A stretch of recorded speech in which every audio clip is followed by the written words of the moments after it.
And what he was doing was with his AI agent, he was connecting to his CRM system. He was finding the blank gaps, and the AI agent was filling in those blank gaps. So he was now very happy because his data quality was way higher. He was saying, Wow. But what was his measure of data quality? The completeness of data, not what's in the data. So we checked it with what was the AI agent doing. It was filling in the blanks, but was it filling in the blanks with good data? He hadn't done any analysis on that data.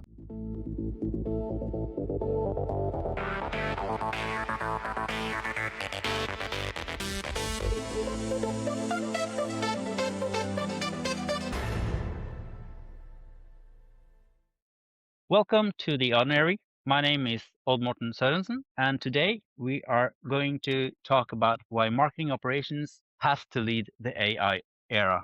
Not support it, not enable it, lead it. Niels van Meerte Janse has been in and around marketing technology for 15 years, and he's watched the conversation shift from how do we get the tools to work to something much more uncomfortable. Why can't we get the people to keep up? Based in Amsterdam, Niels is Partnership Director at Product, a managed data platform helping companies actually do something with their customer data.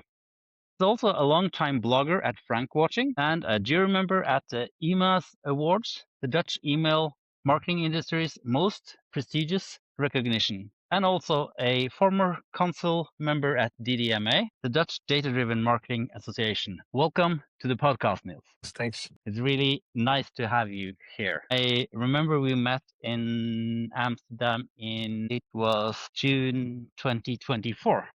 2 years ago. Yeah, it was really hot. It was the EMOS conference, and I remember that day was like I decided to walk from the hotel to the conference, and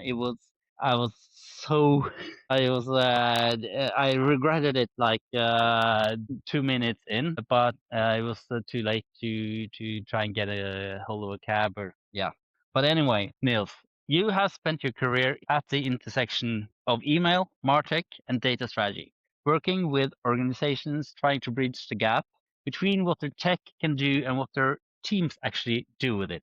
You've seen the omnichannel promise up close and the organizational dysfunction that keeps it from being realized. And today you are here to make a case that marketing operations isn't just well positioned for the AI era, MOPS has to lead it, or it won't happen at all. And to kick that all off, you've described the technology flip as the idea that technology is no longer the bottleneck, humans are. When did you first see that shift happen? I think it was 5 years ago when I was working at agency side.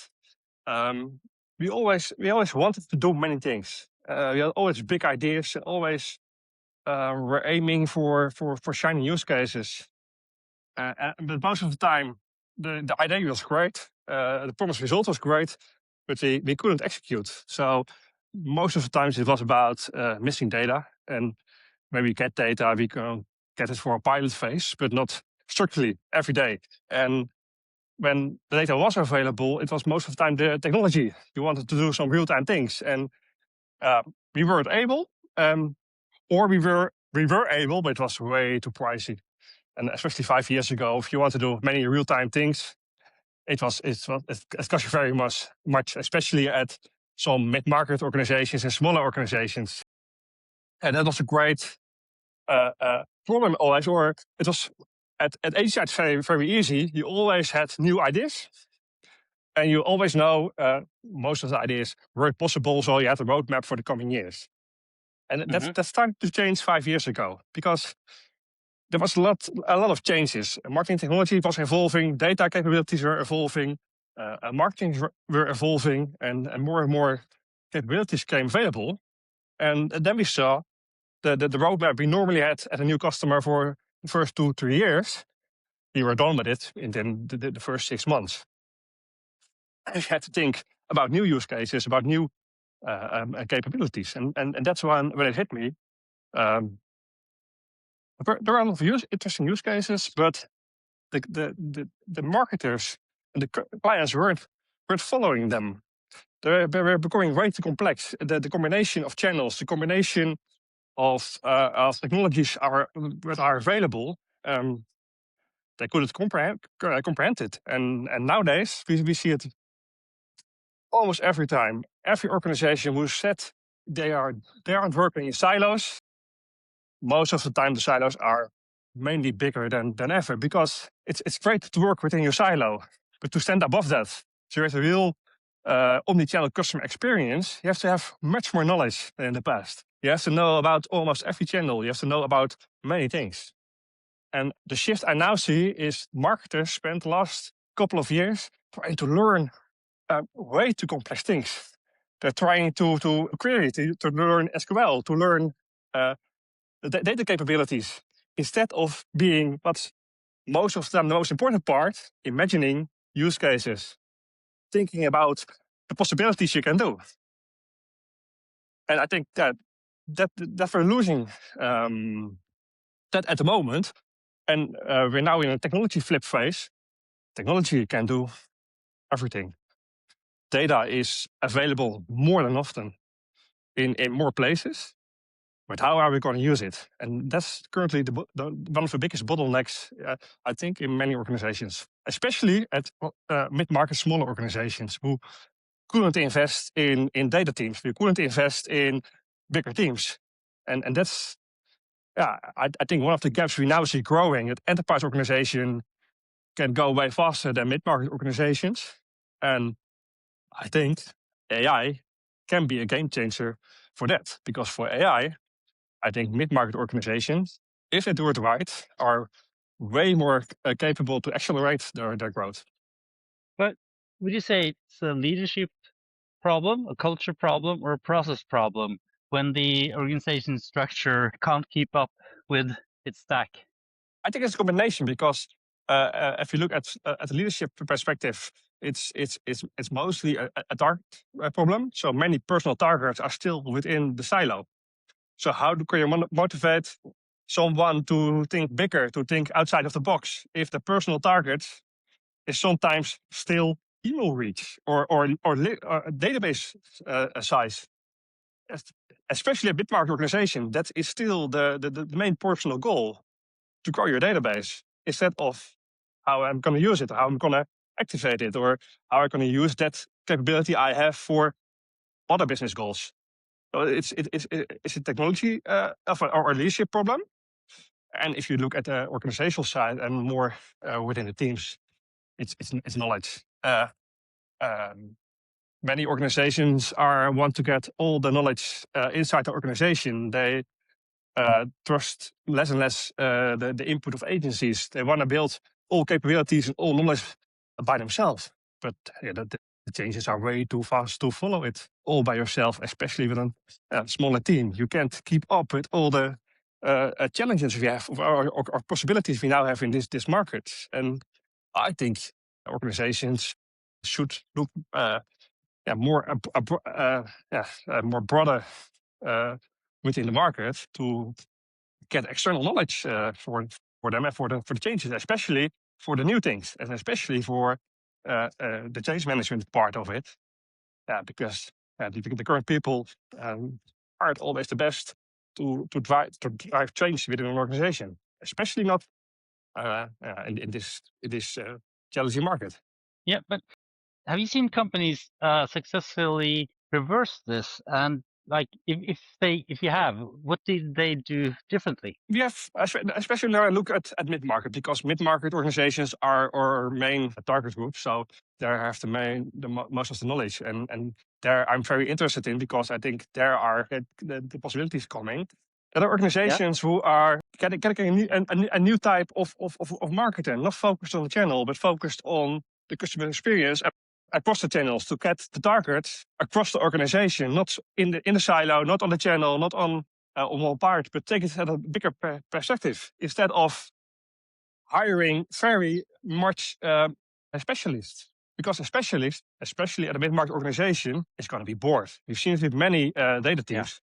If you want to try to build a data team within a smaller organization or a mid-market organization, you have a big challenge to get someone motivated, because the work is going to be boring very fast because the nice shiny projects, the challenging projects aren't not always available there, or way too less to keep people engaged, and especially senior people or a special talent in an organization. So it's a real challenge to create a team within an organization, especially mid-market smaller, with only specialists. Loss about the cost, because you need more and more specialists in more and more disciplines. So you have to take it a bit broader, I think, especially as a brand. Get some specialists in the areas where you will be very good. But next to that, you have someone above that who understands the complete customer journey and can bring in the right people, the right agency, the right connections with the right functional use cases to target. And then you can have marketing specialists who are very good at data of a query, of building queries. But if there isn't a variant, if there isn't someone who's going to imagine the use cases, know the business from inside out, and to get the right assignments to those specialists, you don't have anything at specialists. Yeah, but just to take it a bit further, because you have been talking about you've been talking about silos, and I heard you before talking about silo management killing innovation, like that vendors teams judged on isolated KPIs are the enemy of real cross-functional work. That's a structural problem. How do you fix structure? And that's the hardest part of change management, right? So I've seen it. If I'm very honest, I don't think it's fixed at any organization at the moment. And I think it's mainly because I now see some fear at many organizations to make the wrong decisions. The changes are going very fast and you need to make some decisions. But the last couple of years, many organizations made some decisions who are the best decisions in hindsight. So, you know, one thing for sure, the decisions you now make, when we met 2 years ago, we lived in a totally different world than nowadays. So every decision, I think almost every decision you make 2 years ago, you will now do another. You will make another decision, but yeah, you can't predict the future, and we don't know for sure how it's going to changing. But many organizations are now making no decisions, or not many decisions, and that's keeping them stuck within, or they're making decisions within the old environment of the organizations, what they did in the past, to start big projects or ERP migrations were taking 4 years. And it isn't time to start these type of projects, because you know one thing for sure: the capabilities a year ago or a year from now are going to let you make very other decisions. But like, to make changes, who in the organization would you say is even in a position to break down those silos? Is it MOps? Or does it have to come from above? What do you think? The real breaking down should be come from above, but I think data is still not one of the main drivers in the boardroom, and marketing sometimes is, but it's not always from the boardroom there. And that's why I think marketing ops should be way more leading, because the capabilities which are needed to get an organization for the future is the complete ownership on data and the capabilities of technology. And from a marketing ops perspective, that's what we've been doing for the last 10, 15 years. It was always a combination of using the data you have, collecting new data, profile enrichment, and to activate it with the technology which are available. And now I think the same capabilities are needed in all departments of an organization. And we now see it with the AI pilots and projects. Every department is trying them. Many projects are failing because the data foundation is missing. And that's I think the knowledge we have from marketing side perspective. We know how to handle data. We know how to handle technology, and we know the customer. And that's the biggest challenge or the biggest opportunity we have all the insights we have from marketing operations, from email marketing, from all the things we did the last couple of years, it's gold. And this is the perfect driver to get the right AI projects going or running in the organization. But it's not coming to you. You need to go to the boardroom and claim the position. Don't wait for permission. Don't wait for permission because you're not going to get it. Show them. And that's also, I think, we have very much in common with many marketing operation leaders and marketers. We have an agile mindset. We're used to running experiments, going to show the boardroom, visual experiments, maybe without permission, to break some silos, to break some rules, and to show them how it's going to be done and what is needed before. And when you can make that larger scale within an organization, it's going to fix many issues, because the understanding of data, how you could handle it, how you're going to collect it, how you're going to use it, they don't know it at many departments. And it's our core for all years we're working with marketing technology. Yeah, kind of like how I see it. Marketing ops is the experts when it comes to how to collect and structure and segment and use customer data, and both the CRM part, the CRM data, and also the event data. And we know better than most of the other departments that, okay, it's a data foundation issue. And yeah, it doesn't sound sexy and doesn't sound fun. Fix the data. Yeah, that's boring, right? AI, yeah, let's do that. And automation, same with the automation. A couple of years ago, or not a couple of years ago, but when automation really started to come around and being able to use a lot of data. Okay, but we can't automate because the data is not good. And you try to tell that, and like it's not like you have to have all the data glossy, polished, shiny, and in order. But when the automation is supposed to be happening based on data A, B, C, K, L. I'm referencing columns in the database. And 2 or 3 of those columns are missing data, having the wrong data put into them. And it's like, yeah, but we can't actually automate this data because we don't have control of what's happening when we actually push play on on the automation. The same thing with AI when it comes to data, but that's a kind of a different ball game, because with bad data input to AI, you give the AI really bad context, and the AI will perform as last, and you will get shitty outcomes, shitty answers or perform tasks, because it doesn't have what it needs, or have the wrong data, or it's the always same old saying, shit in, shit out. It's Yeah. never gets old, though, surprisingly. It's more actual than ever. And you mentioned a great example. I was yesterday at a prospect and was showing his AI agent. He was very proud about his AI agent. And what he was doing was, with his AI agent, he was connecting to his CRM system. He was finding the blank gaps, and the AI agent was filling in those blank gaps. So he was now very happy because his data quality was way higher, he was saying. But what was his measure of data quality? The completeness of data, not what's in the data. So we checked it with what was the AI agent doing? It was filling in the blanks. But was it filling in the blanks with good data?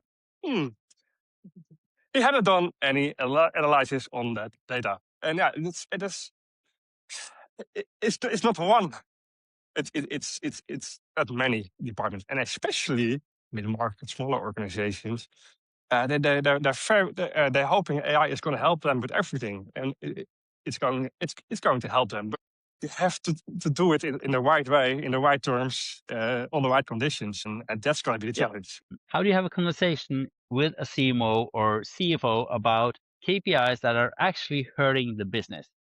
It's a very hard conversation at the moment because they don't want to believe it at first. So and most of the time, we also are lucky that we do lots of marketing reporting for our customers, so we can show them the figures they are using within the organization before we started doing it.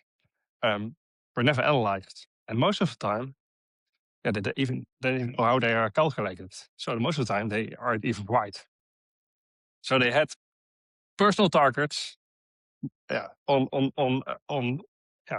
shitty reporting, and then if you can show them, especially the real figures, and maybe also not only the promised conversion and attribution, but the real additional attribution and conversion based not only on online data but also on the backend data.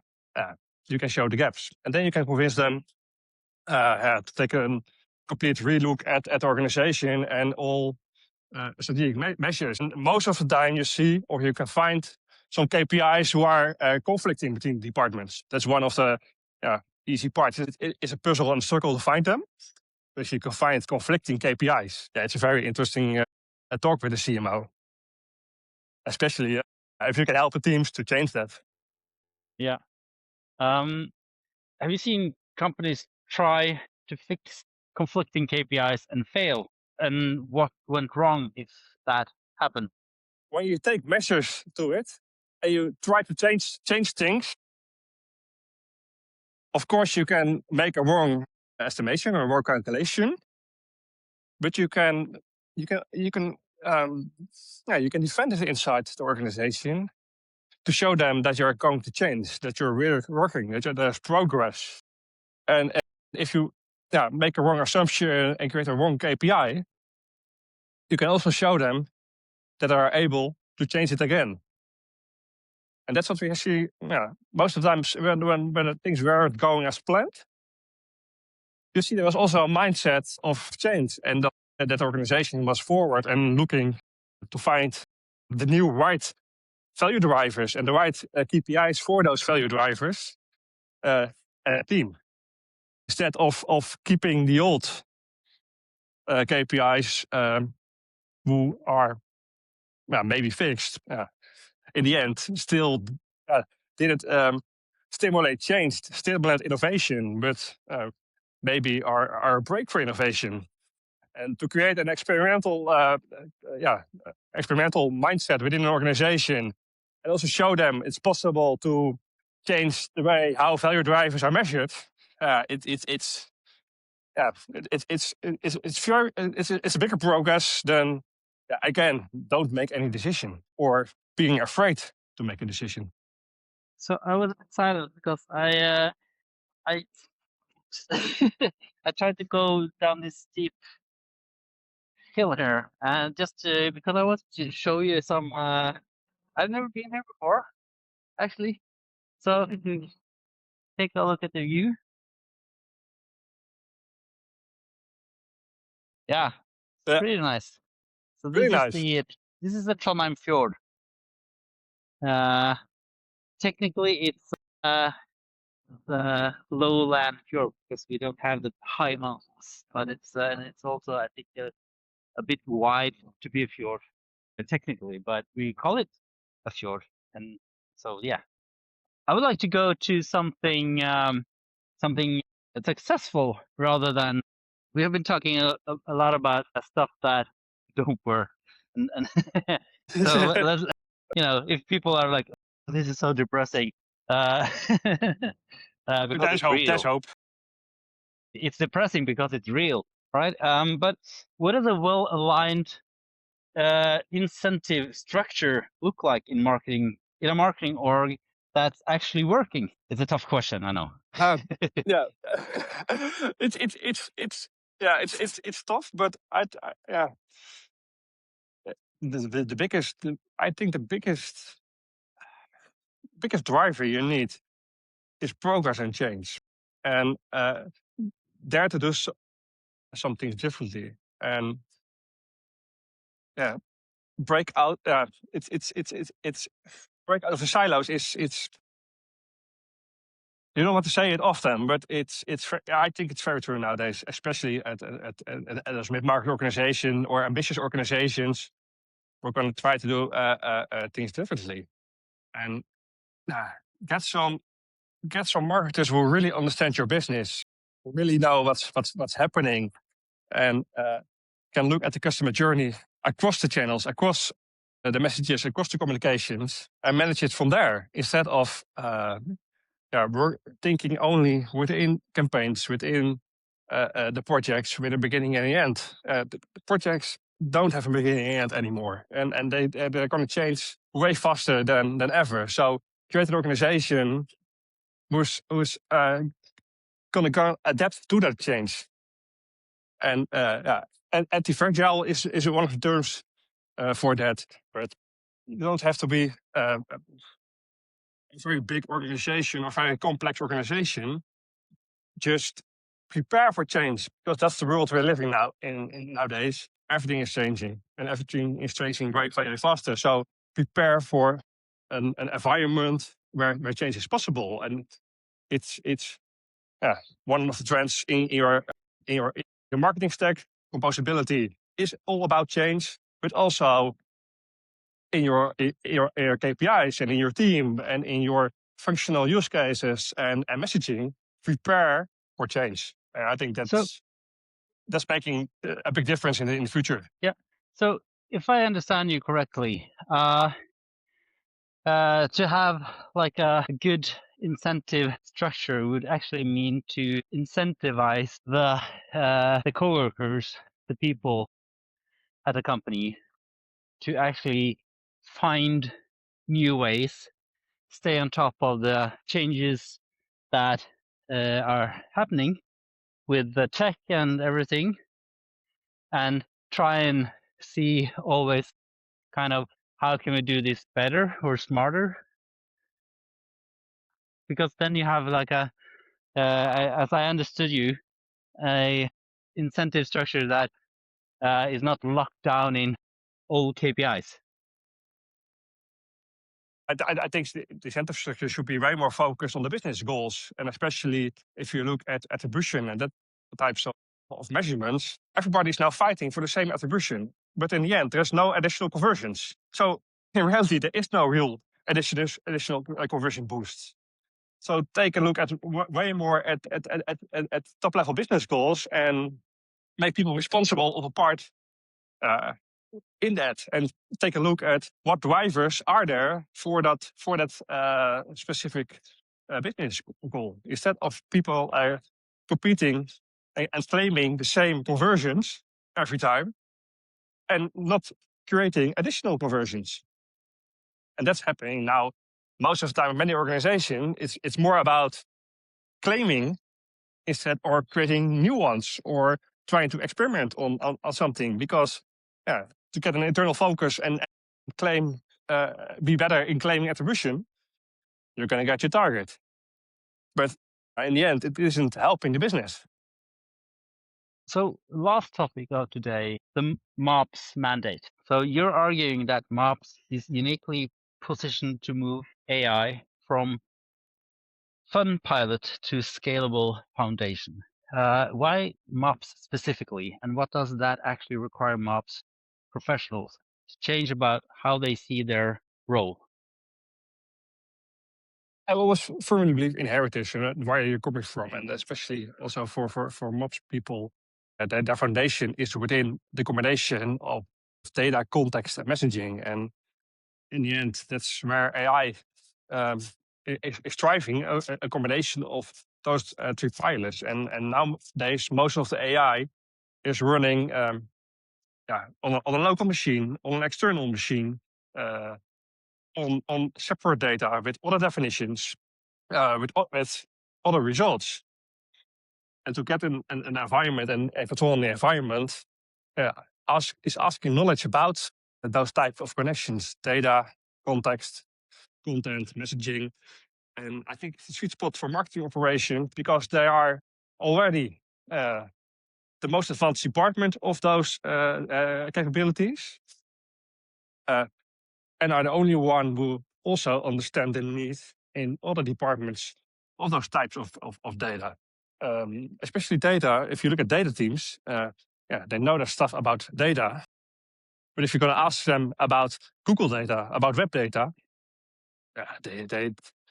they have a very they don't understand it most of the time. So they're not gonna create something for you as a marketer, but is usable. So you have to wait 6 months, maybe 3 months if you're lucky, and then you get something which isn't right because they don't understand that types of data. And as a marketer, we understand what events are, what behavior is, and we can translate it. And when I started working more at the data at a data company, at the data side of things, I had many discussions because a real data engineer, a real data scientist, want to get it 100% right. Well, it must be 100% right, and if it not is it not 100%, you can use it. But in marketing, sometimes 80% is very nice, and you can use it in a more indirect way instead of direct, but it is usable. And especially something as Google data, it isn't 100% right. Data scientist and data engineer, most of the times, don't understand it. And you got to get your project delivered in 6 months' time, and it isn't what you expect of it. And that's why I think, if you as a marketing ops a marketer are working inside the organization, take the lead. Because if you're going to write the talk with another prospect 2 weeks ago, and internally they're building a data warehouse, so they have to wait for their new marketing suite for at least 2 years. And as you want to wait. Yeah, but waiting 2 years in this market for your new marketing tech because they're going to build a data warehouse. Yeah, it's. I was gonna say when you mentioned that the marketers had to wait 6 months for the data team to come back with something, I'm like, 6 months in this environment, in this day and age? No. It's like, here's our new dinosaur for you to use. Yeah, no, it's yeah. What's the difference between a MOps team that is ready to lead AI initiatives and one that's not? They can show inside the organization that they're not using it only once as a pilot or for a show off. They also thought about how they are going to execute it on a daily basis. So they are primed to create not only the results, but also the environment, a secure environment with the capabilities of running it and executing it when it's necessary. And that's a big difference than other teams and all departments. And people who are always thinking about that setup can be way more effective, especially if they have the gimbal is going wild. Especially if you look at the separation of things. Most of the time, complexity is in a journey. So sometimes as send time optimization is used as a component in a journey, but send time optimization isn't a journey component. It's a data calculation. It is data orchestration, not journey orchestration. If you get it in a central data platform, in a central data foundation, at the marketing side, you can get some of the complexity out of your journeys, out of your toolings. And I was just running an experiment with building a gamification platform myself with vibe coding. If I offload the collected data from the gamification platform directly into a data warehouse or BigQuery or something else, I can build my own gamification platform without security issues, because the complexity is in the data, is in the data warehouse. The security is in the data warehouse. So as a marketer, you can become way more flexible if you are best friends with IT and the department of the data department, but are in the lead with visual tools. Because otherwise, you have to wait till they facilitate something for a gamification solution. And then you can wait way longer than 6 months. But the capabilities we now have, you can use it really if you're adaptive for change. And most of the time, if you have a central data foundation, if you manage your data right, if you manage your consents inside your data, it's way more easy to use these new capabilities to get things done on the front end side of it. Like, worst case, what could happen if MOPS actually doesn't step up and someone else fills the void, so to say? I think different things can happen. I think especially in market organizations, they're gonna stop AI projects. What I see with a certain brand here, they were doing an AI pilot with calculations on collected transactional data with the builder of the website, and they're totally misfiring it with very wrong results. And then the board was shutting down all AI pilots within the organization and was saying, next year we won't do any pilots anymore because AI is shit. Because it wasn't the right department, but everybody wanted to claim some of the innovation budget to do an AI pilot. But the question is, it the right department, and are the right people in the team to do the pilot? That's not asked many times. And I think that's one of the big risks now, because one thing AI can do is make failures and make errors, scale them way bigger and make them much more complex in organization. And I'm thinking that, okay, so there's a lot of various use cases or pilots to be run. Personally, I don't think there's one way or one solution, because there's so many types of use cases. So you have, like, most of them, say 75%, would probably involve some kind of customer data. And as soon as you start adding custom data to the AI project, and then I actually think that MOPS should be involved or maybe running it, because just to make sure that it doesn't evolve in a way that ends up that marketing can't use this data, or mess up the custom data platform with like you said earlier, having agents say the IT department see a lot of blank spots in your database. We're gonna fill it for you. Yeah, thank us later. And and you're like, you messed it up. It's yeah. So then you need a new pilot to fix it, or it's for the. So I think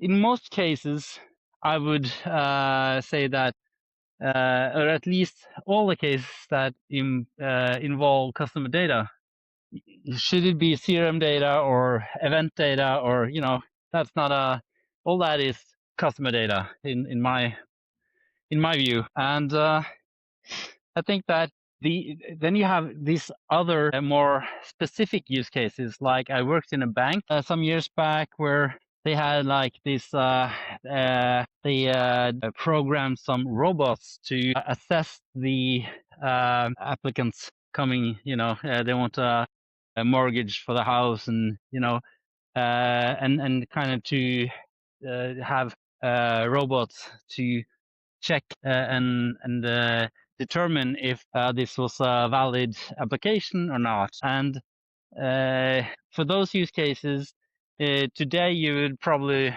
use AI instead. I don't know. But then you're talking about some internal, customer data use cases, but not customer data that we could run campaigns of or actions. We just need the results, and then we can then we know how to segment and